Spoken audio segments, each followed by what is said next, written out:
प्रणाम। मेरा नाम है सौरभ और आप सभी लोगों का स्वागत है धम्मवाणी विद सौरभ में।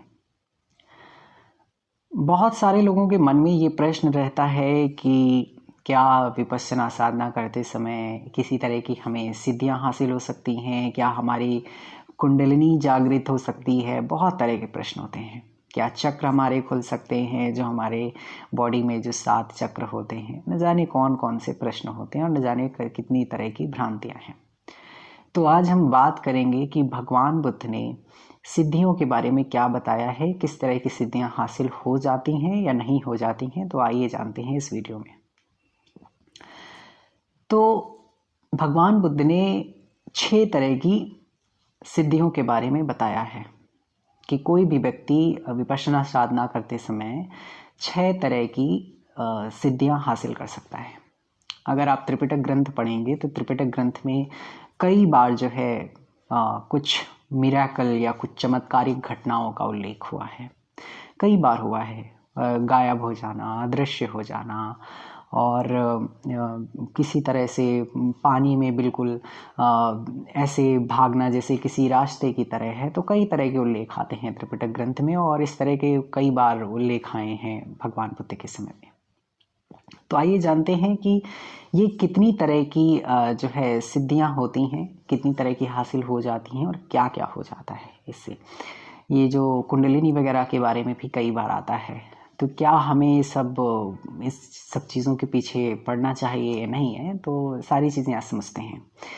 पहली बात तो भगवान बुद्ध ने 6 तरह की ही सिर्फ सिद्धियों के बारे में बताया है, जो कि जिसको हम कहते हैं पाली भाषा में पहले नंबर की जो सिद्धि होती है वो इद्धिविद्ध होती है।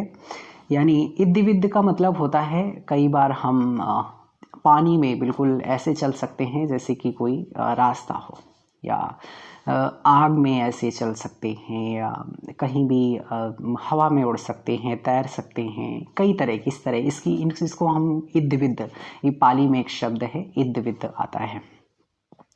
तो मैं पहले इसमें जो 6 तरह की मैंने जो आपको सिद्धियां बताई हैं, ये 6 तरह में जो 5 इसमें हैं, जो मैं क्रमशः बता रहा हूँ, ये जो 5 सिद्धियां हैं ये समाधि के स्तर पे ही आ जाती हैं।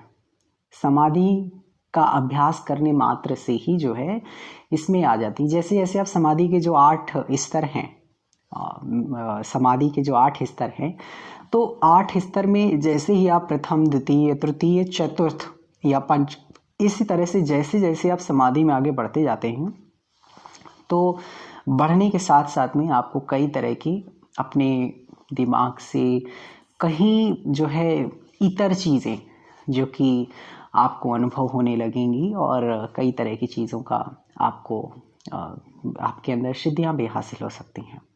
तो पहली चीज़ जो इद्धिविद्ध है, तो इसमें व्यक्ति जो है आग से बच सकता है, यानी कहीं पर भी आग में ऐसे चल सकता है, या ये चीज़ें मतलब बिल्कुल उसके लिए नॉर्मल हो जाएगा। हवा में तैरना, हवा में उड़ना, ऐसे करके कई तरह की चीज़ों का उल्लेख आता है। तो पहले हम इसको भी बोलते हैं इद्धिविद्ध।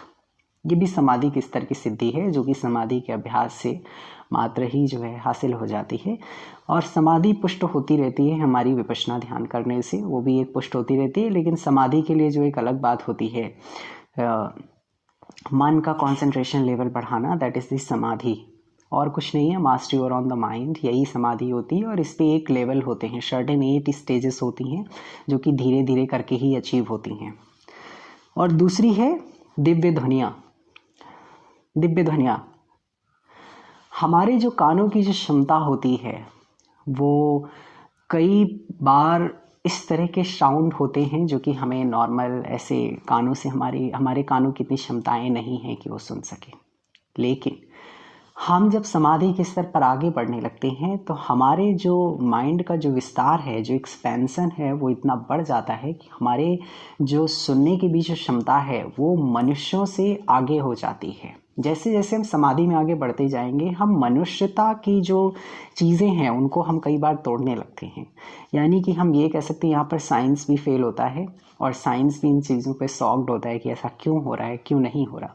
तो दिमाग का हम अपने बहुत कम स्तर पर यूज़ कर पाते हैं, लेकिन हम जब ध्यान साधना में आगे बढ़ते हैं तो हम दिमाग का बहुत ही विस्तृत रूप में इसका प्रयोग कर पाते हैं।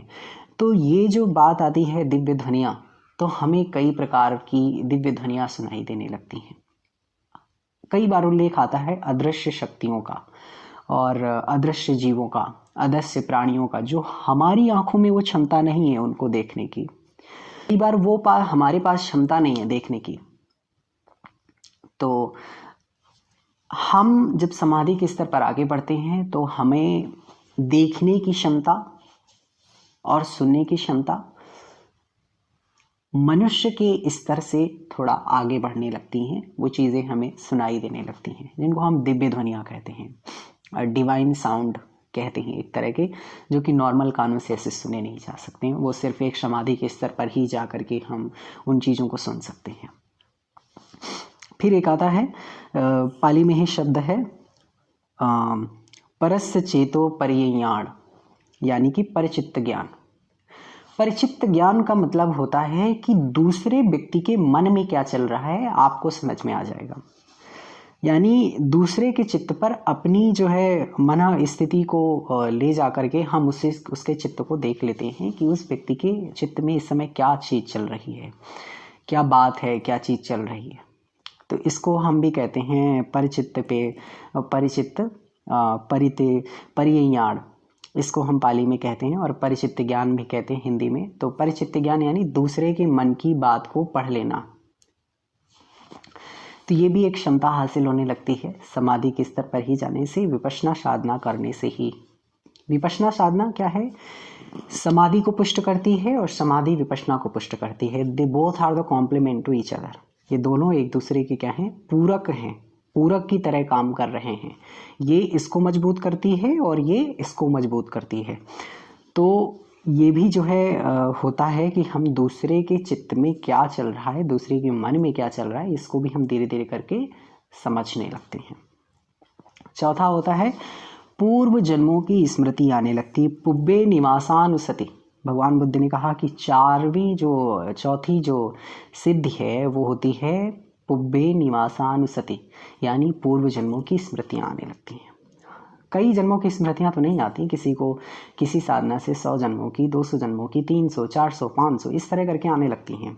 तो जैसे ही आप समाधि में आगे बढ़ते हैं तो किसी किसी को हो सकता है कि ये एक तरह की सिद्धि आपको हासिल हो जाए कि आपको अपने पूर्व जन्म के बारे में ज्ञात होने लगे, अनुभव होने लगे कि क्या हम थे, और ये सारी चीज़ें आपको समझ आने लगेंगी। और फिर ये है कि आपको दिव्य दृष्टि मिल जाएगी। पांचवा है दिव्य चक्षु। दिव्य चक्षु यानी दिव्य दृष्टि आपको हासिल हो सकती है। दिव्य दृष्टि क्या? दिव्य दृष्टि ये कि आप जो है कर्मों का विपाक के आधार पर क्या कैसा होता है, कौन से कर्म का विपाक ये होता है, कौन से कर्म का विपाक से ये चीज़ हो पाती है, इस सारी चीज़ों का अनुभव होने लगेगा। क्योंकि और ये पृथ्वी किस तरह चल रही है, ये क्या चीज़ चल रही है, तो इस तरह का एक तरह का आत्मबोध होने लगेगा चीज़ों का। एक आपका माइंड का जो विस्तार है वो बहुत ज़्यादा हो जाएगा। अभी हम जो अपने दिमाग के स्तर को यूज़ करते हैं वो बहुत ही कम है। ये मान लीजिए कि उसका 10वां हिस्सा ही यूज़ कर रहे हैं। अभी हमारा 90% हिस्सा जो हमारे ब्रेन का है, अनकॉन्शियस माइंड के रूप में है, उसका तो कोई ज्ञात ही नहीं है, उसका तो हम यूज़ ही नहीं कर पा रहे। तो ये जब हम समाधि के स्तर पर बढ़ते हैं तो समाधि सिर्फ इतनी है कि मन को कॉन्सेंट्रेट एक इस लेवल पे लेके जाना कि हम बिल्कुल दिमाग के जो अनकॉन्शियस लेवल को है हम उसको टच कर पाते हैं इस जो है समाधि के अभ्यास से। तो जब हम वहाँ तक जाने लगते हैं तो हमारे जो दिमाग का जो स्तर है वो भी बढ़ने लगता है, उसका एक्सपेंशन होने लगता है, और साथ में हमें वो जो चीज़ें हैं जो हमारे दिमागी स्तर से अभी जो मनुष्यता के स्तर की जो चीज़ें थी उससे हम थोड़ा सा आगे बढ़ने लगते हैं और हमें चीज़ों का अनुभव होने लगता है। फिर एक छठवां आता है। तो ये जो हमने अभी जो 5 बातें बताई, 5 सिद्धियों के बारे में बताया, ये सिर्फ समाधि के स्तर की सिद्धियाँ, यानी कोई भी समाधि के स्तर का अभ्यास करने मात्र से ही जो है पा सकता है ये सिद्धियाँ।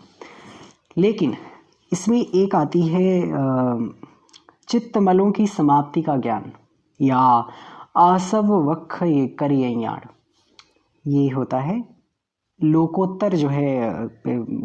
ये जो सिद्धि है चित्तमलों की समाप्ति का ज्ञान, तो ये सबको नहीं प्राप्त हो पाता है। ये छठवीं वाली, ये सिर्फ उसी व्यक्ति को प्राप्त होती है जिसको मोक्ष प्राप्त हो गया हो, जिसको निर्वाण प्राप्त हो गया हो। ये उसी व्यक्ति को समझ आएगा कि कौन सी चित्त का जो है एक कर्म के विपाक आने से कौन से चित्त किस तरह में लग गया, कौन व्यक्ति जो है अब इस जीवन को ख़त्म करने के बाद में कौन कहाँ पर चला गया, क्योंकि जो 31 लोग हैं उन पे कहाँ गया, कौन सा चित्त कहाँ से ट्यून अप हो रहा है, किस तरह हो रहा है, ये सारी चीज़ों का जो ज्ञान है वो सिर्फ जो है मोक्ष प्राप्ति होने के बाद में ही हो पाता है। भगवान बुद्ध के समय में भगवान बुद्ध को भी था और उनके कई शिष्यों, कई भिक्षुओं को भी था। तो ये 6 तरह की सिद्धियां हैं।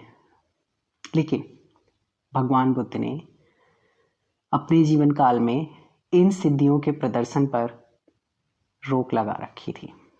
इसके पीछे एक छोटी सी कहानी आती है त्रिपिटक ग्रंथ में कि एक बार किसी एक गांव के लोगों ने देखने के लिए कि देखते हैं भगवान बुद्ध के भिक्षुओं के पास में कितनी क्षमताएं हैं, तो उन्होंने एक जो है पोल पर एक ऊपर बोल जो है बांध दिया और कहा कि जो इसको उतार लेगा अपनी सिद्धियों के दम पे, तो हम समझेंगे कि वाकई में उसके पास से इतनी क्षमता है। तो भगवान बुद्ध के एक भिक्षु जो है उस समय भिक्षाटन के लिए गए हुए थे, तो उन्होंने जब ये बात देखी और सुनी तो उनके पास क्षमताएं थी, तो उन्होंने उस बोल को जो है क्या किया, कटोरे को क्या किया, उतार लिया उससे अपनी सिद्धि बल के प्रयोग से। और तो जो जितने गांव के लोग थे पीछे से भिक्षु के खूब जयकार करने लगे। वो भिक्षु भी प्रसन्न हुआ और वो भिक्षु जो है आगे आगे उस कटोरे को लेके भगवान बुद्ध के पास विहार में जाने लगे। तो पीछे से गांव वाले भी शोर मचाते हुए जयकार करते हुए भगवान बुद्ध की जय, उस भिक्षु की जय, और जो भी है तो पीछे पीछे उसके जाने लगे। जब भगवान बुद्ध ने देखा तो वो भिक्षु जो है जाते हैं और भगवान बुद्ध के सामने उस कटोरे को रख देते हैं। तो भगवान बुद्ध को बताते हैं कि आज हमने इस तरह किया, सिद्धि बल का प्रयोग करके हमने इसको उतार लिया ऊपर से। तो भगवान कहते हैं, आनंद, इस कटोरे को ले जाओ और इसको तोड़ दो। तो वो कहता है, भिक्षु कहते हैं क्या हो गया? तो कहते हैं कि सिद्धि बल का प्रदर्शन किसी भी गृहस्थ पुरुष के सामने आपको नहीं करना है, किसी भी गृहस्थ व्यक्ति के सामने आपको नहीं करना है। और उन्होंने उस दिन से अपने विनय पिटक में, यानी जो भिक्षुओं के जो नियम है, जो आचार संहिता है, उसमें एक नियम जोड़ दिया था कि आज के बाद कोई भी भिक्षु जो है अपनी सिद्धियों का प्रदर्शन गृहस्थ व्यक्तियों के सामने नहीं करेगा, और यदि वो करेगा तो वो दोष का भागीदार होगा। तो तब से कोई भी भिक्षु, बहुत भगवान बुद्ध के शासनकाल में अनेक ऐसे भिक्षु थे जिनको सिद्धियां प्राप्त थीं, लेकिन कभी कोई सिद्धि प्रदर्शन नहीं करता। उससे जो है एक तो व्यक्ति का अहंकार भी बढ़ता है कि हमें जो है इस तरह की सिद्धियां प्राप्त हैं तो हम जो है इसका प्रदर्शन करें, तो व्यक्ति बस पिछड़ जाता है। इसके पीछे और कई कारण हैं। तो क्या होता है कि जब हम सिद्धियां आने लगती हैं हमारे पास में, तो बस हम उन्हीं में बस लालच में आकर के बस उन्हीं के पीछे लग जाते हैं। जो हमारा जो लक्ष्य होता है इस लोकोत्तर अवस्था को प्राप्त करने का, मोक्ष अवस्था को प्राप्त करने का, वो छूट जाता है। तो हमारे ध्यान साधना करते समय कई बार ऐसा हो सकता है कि आपको कुछ चीज़ें हासिल हो सकती हैं। ये ज़रूरी नहीं कि ये सिर्फ तभी था, ये साइंटिफिक है, पूरी साधना बहुत ही वैज्ञानिक है, वैज्ञानिक ढंग से है। तो ये जितना कारगर पहले थी उतना ही कारगर आज भी है। तो यदि पहले भी किसी को हुआ था तो आज भी ये हो सकता है। तो यदि किसी भी व्यक्ति को इस तरह की चीज़ें कभी हासिल हो जाती हैं तो उसका प्रदर्शन कभी नहीं करना है, उसके लालच में कभी नहीं आना है, अन्यथा आपकी जो मेन साधना है वो छूट जाएगी और ये सिद्धियाँ इद्दियाँ क्या काम आएंगी? आप खुद बताइए।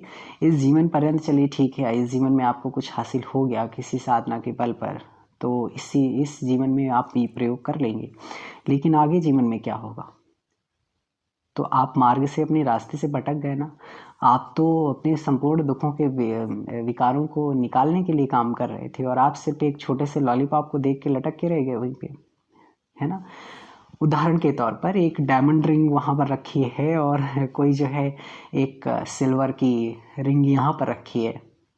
इधर डायमंड रिंग है और ये एक सिल्वर रिंग है, और आपको सिल्वर रिंग हासिल हो जाए तो आप बस उसी में खुश हो जाओ कि नहीं नहीं नहीं, ये तो मुझे बड़े अच्छा, अब तो मुझे सब कुछ प्राप्त हो गया, मुझे कुछ नहीं ढूंढने की जरूरत। अब आपने काम बंद कर दिया, तो वो जो डायमंड थी, शायद अगर आप उस सिल्वर रिंग के चक्कर में ना लगते तो आपको वो डायमंड हासिल हो जाता। वो जो निर्वाण है, मोक्ष है, वो जो शांति की अवस्था है, तृष्णा विहीन की अवस्था है, वो शायद प्राप्त हो सकती थी, लेकिन आप उसके ही चक्कर में लग गए। तो भगवान बुद्ध ने कहा ये बहुत बड़ा खतरा भी है, इसके बच के रहना है। इन सब चीज़ों से बहुत खतरे हैं। सिद्धियाँ हासिल होने की व्यक्ति में बाद में व्यक्ति अपने मार्ग से हट जाता है, बहुत बड़ा खतरा है। हासिल हो या ना हो, हमें इन सब चीज़ों में नहीं लगना है। हमारा जो प्रथम उद्देश्य होना चाहिए साधना का, वो सिर्फ अपने मन को शुद्ध करने का, विकार विहीन होने का होना चाहिए, ना कि किसी सिद्धि प्राप्त करने का होना चाहिए। तो वो जो हुआ, भगवान ने जब ये नियम बनाया कि आज के बाद कोई भिक्षु किसी भी तरह की सिद्धि का प्रदर्शन नहीं कर सकता है, तो हुआ कि दूसरे धर्म संप्रदाय के लोगों ने जो है भगवान बुद्ध के शिष्यों का और भगवान बुद्ध का मजाक बनाना शुरू किया कि अरे इन लोगों के पास तो कोई क्षमताएं नहीं हैं, सब ऐसे ही हैं, ये है वो है। तब भगवान बुद्ध को ये बात पता चली, तो भगवान बुद्ध ने कहा कि ठीक है, आज से 1 महीने बाद मैं जो है उस तिथि को रिद्धि सिद्धि का प्रदर्शन करूंगा उस जगह पर, आप लोग एकत्र हो जाइएगा।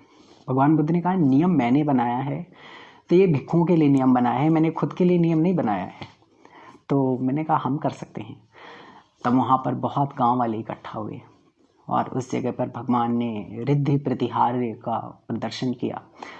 तो उस रिद्धि प्रतिहार्य ये कहाँ पर किया, ये जो घटना हुई थी, ये संखिशा आज एक जगह है। संखिशा हमारे यूपी में ही पड़ती है, कासगंज यूपी, और इधर पड़ती है हमारे यूपी की ही एक जगह है संखिशा, जहाँ से भगवान ने रिद्धि सिद्धि का प्रदर्शन किया।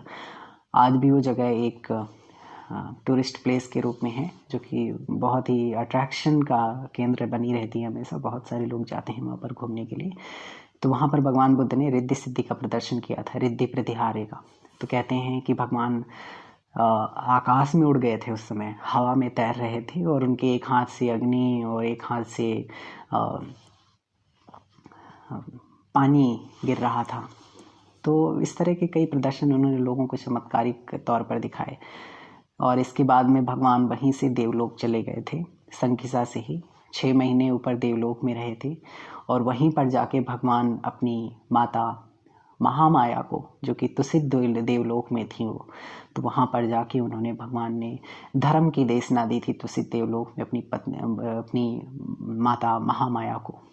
तो वो जो आजकल एक ग्रंथ चलता है अभिधम्म पिटक, तो अभिधम्म पिटक की जो देशना है वो पृथ्वी में नहीं हुई थी, उसकी जो देशना है वो तुसित देवलोक में हुई थी। भगवान पृथ्वी से गए थे अपनी माता को, क्योंकि 1 सप्ताह बाद भगवान के जन्म के बाद में उनकी माता का देहांत हो गया था, स्वर्गवास हो गया था।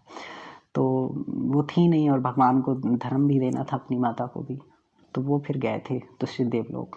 तो रिद्धि प्रतिहार्य करने के बाद में संकिशा में, इसके बाद वो तुसित देवलोक चले गए और वहाँ पर 6 महीने तक रहे थे। वहाँ के लोगों को धर्म की देशना दिया, अपनी माता को भी धर्म की देशना दिया, विपश्यना साधना सिखाई, और इसके बाद पुनः वापस आ गए। तो वहाँ के जो सुत थे देवलोक के, उन्हीं को जो है आकर के भगवान बताते थे महामोगलान को। तो जब प्रथम बौद्ध संगीति हुई तो महामोगलान ने उनको संकलित किया, पूरा संगायन करवाया। तो जो है उसी से अभिधम्म पिटक बना।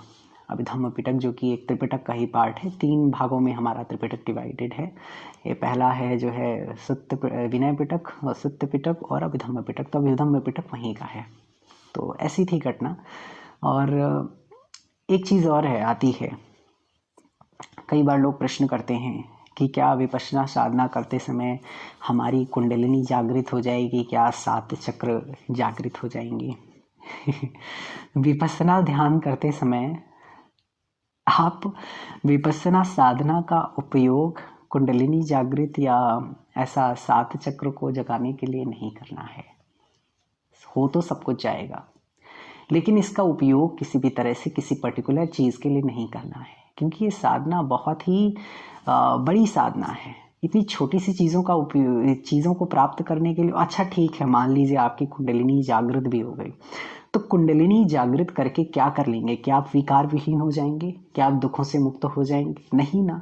तो हमें इन सब चीज़ों के पीछे नहीं पड़ना है। ना चक्रों को जागृत करने के लिए पढ़ना है, ना कुंडलिनी जागृत करने के लिए पढ़ना है, ना सिद्धियों को हासिल करने के लिए पढ़ना है। हमारी साधना का जो मुख्य उद्देश्य होना चाहिए वो सिर्फ और सिर्फ विकार विहीन होना चाहिए, मन को शुद्ध करने का होना चाहिए, और मन में ब्रह्म विहारों को, दया, करुणा, मुदिता और उपेक्षा भाव को पुष्ट करने के लिए ही होना चाहिए। इसके अलावा कोई दूसरा या तीसरा उद्देश्य नहीं होना चाहिए। इस रास्ते में आगे बढ़ते समय आपको कई तरह की चीज़ें मिलती रहेंगी, तो जो चीज़ मिल जाए वो एक अलग बात है, लेकिन उस चीज़ को मिलने के पश्चात आप उस चीज़ को पकड़ के ना बैठ जाएं। आपको आगे बढ़ जाना है और उस चीज़ से ना ही खुश होना है, ना ही निराश होना है, ना ही वो कोई बहुत बड़ी बात नहीं है। आपका जो मेन ध्येय होना चाहिए, उद्देश्य होना चाहिए, वो सिर्फ और सिर्फ विकार विहीन होने का है, इस भव चक्र से मुक्त होने का है, और कोई काम नहीं करना है। ठीक है। और इसी के साथ आपको ये वीडियो कैसी लगी है, इसका फीडबैक जरूर कमेंट बॉक्स पे दें, और यदि कोई क्वेरी हो, कोई क्वेश्चन हो, तो भी कमेंट बॉक्स में पूछें। आप सभी का मंगल हो, सभी का कल्याण हो।